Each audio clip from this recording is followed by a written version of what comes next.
Jane sat in her room, staring at the ultrasound picture on her desk. The tiny, blurry image of the life growing inside her brought a mix of emotions: fear, confusion, and a strange, unshakable bond. Her mother's voice called from the kitchen, grounding her thoughts momentarily. "Jane, dinner's ready." Elise's tone carried the weight of someone trying to keep the pieces of a fractured family together. As Jane made her way to the dining table, she noticed the tense atmosphere. Elise was stirring a pot absent-mindedly, while Sarah set the table with an unusual firmness. Jacob sat silently, his scarred face unreadable, though his presence always felt like a reminder of the cost of misplaced trust. "Are you okay?" Jacob finally broke the silence as Jane sat down. His voice was soft, but his eyes bore into hers. Jane nodded. "I'm trying. It's just hard." Before Jacob could respond, Sarah cut in. "Hard doesn't begin to describe it. We need answers, Jane. We can't keep pretending this is normal." Jane's chest tightened. "I've told you everything I know. I don't have answers either." Elise shot Sarah a warning glance. "Let's not push her tonight." But the air in the room was heavy, and the tension was palpable. Jane excused herself early, retreating to her room where she felt safer, even if her thoughts refused to grant her peace. Across town, Gabriel Daniels sat in his dimly lit office, staring at his reflection in the glass window. His world felt like it was spinning out of control, and the only thing keeping him grounded was the memory of Jane's smile. It was inexplicable, the connection he felt with her, the pull he couldn't resist. But every time he thought about her, guilt crept in. He had a wife, a life he had built, yet this stranger had somehow become the center of his thoughts. The door to his office swung open, and Prisa walked in, her red lips pressed into a thin line. "You're working late again," she said, her tone icy. Gabriel didn't look at her. "I've had a lot on my mind." Prisa stepped closer, her heels clicking against the floor. "I bet you have." Her words dripped with venom, but Gabriel didn't bite. "Is there something you need, Prisa?" he asked calmly, turning to face her. Prisa smirked, crossing her arms. "Shouldn't I be asking you that? You seem to be finding solace elsewhere these days." Gabriel's jaw tightened. "I don't know what you're talking about." "Oh, don't play dumb," Prisa snapped, pulling out her phone and showing him the photo she had taken at the cafe. "Who is she?" Gabriel's stomach dropped, but he kept his face neutral. "She's no one," he lied. Prisa laughed bitterly. "No one? You look at her like she's the only thing keeping you alive. Don't insult my intelligence, Gabriel." "Drop it, Prisa," Gabriel said, his voice low and dangerous. "You don't know what you're talking about." Prisa leaned in closer, her eyes blazing. "Maybe not yet, but I will. Mark my words, Gabriel, I'll find out who she is and why you're so obsessed with her." Meanwhile, Jane sat in her room, scrolling through her messages. Stephanie had been her rock through this ordeal, but even she seemed to be growing distant. A text from her popped up. "You need to figure out who the father is, Jane. This isn't just going to go away." Jane sighed, her mind wandering back to Gabriel. He was the one person who made her feel less alone, even though she knew deep down she shouldn't rely on him. But how could she ignore the way he looked at her?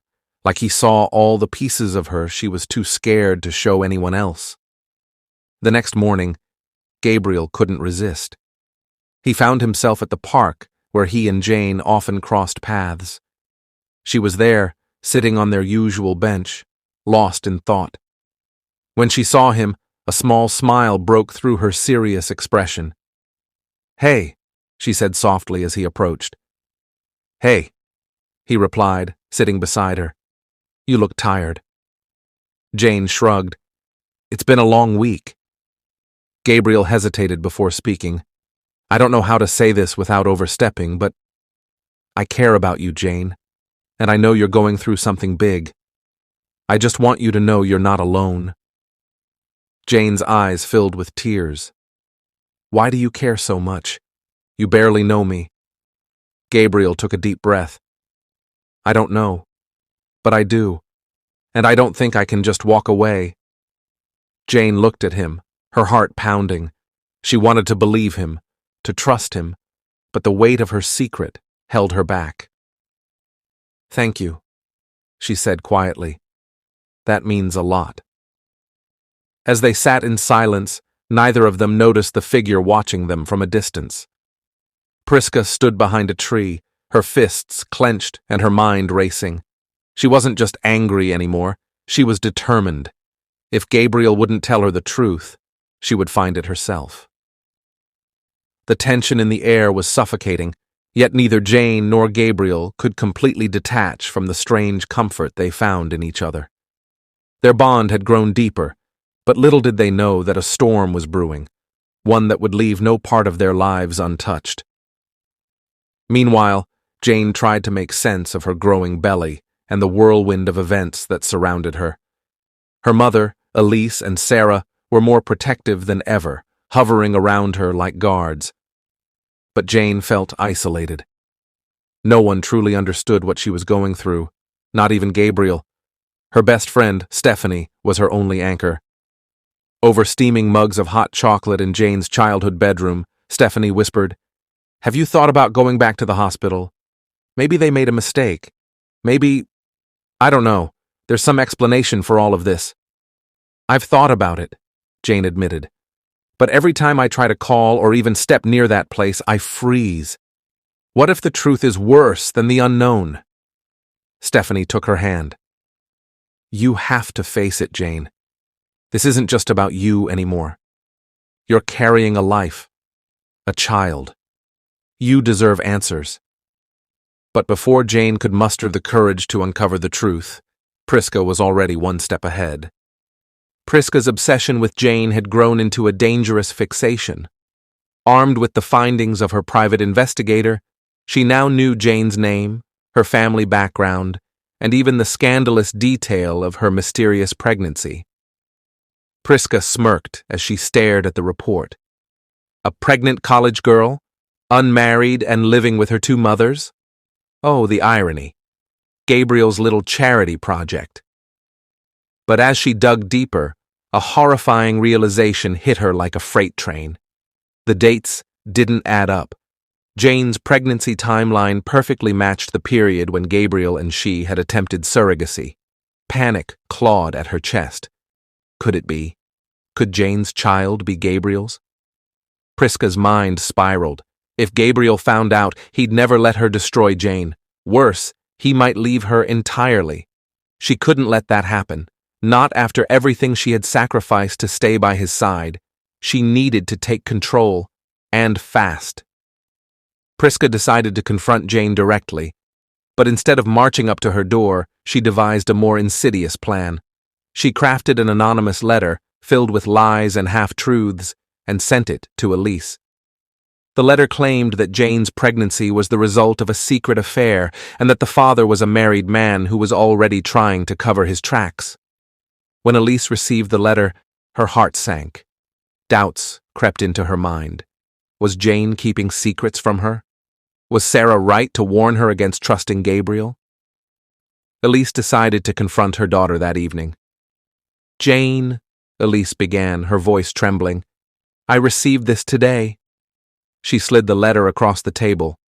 Jane's eyes widened as she read the contents. Her face turned pale, her hands shaking. "This isn't true," she cried. "Mom, I don't even know any married men."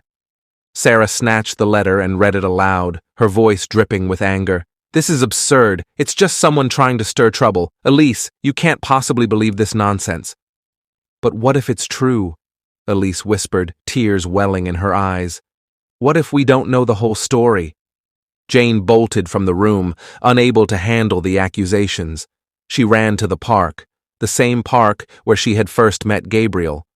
And there he was, sitting on their usual bench, lost in thought. When Jane approached, her tears streaming down her face, Gabriel immediately stood up.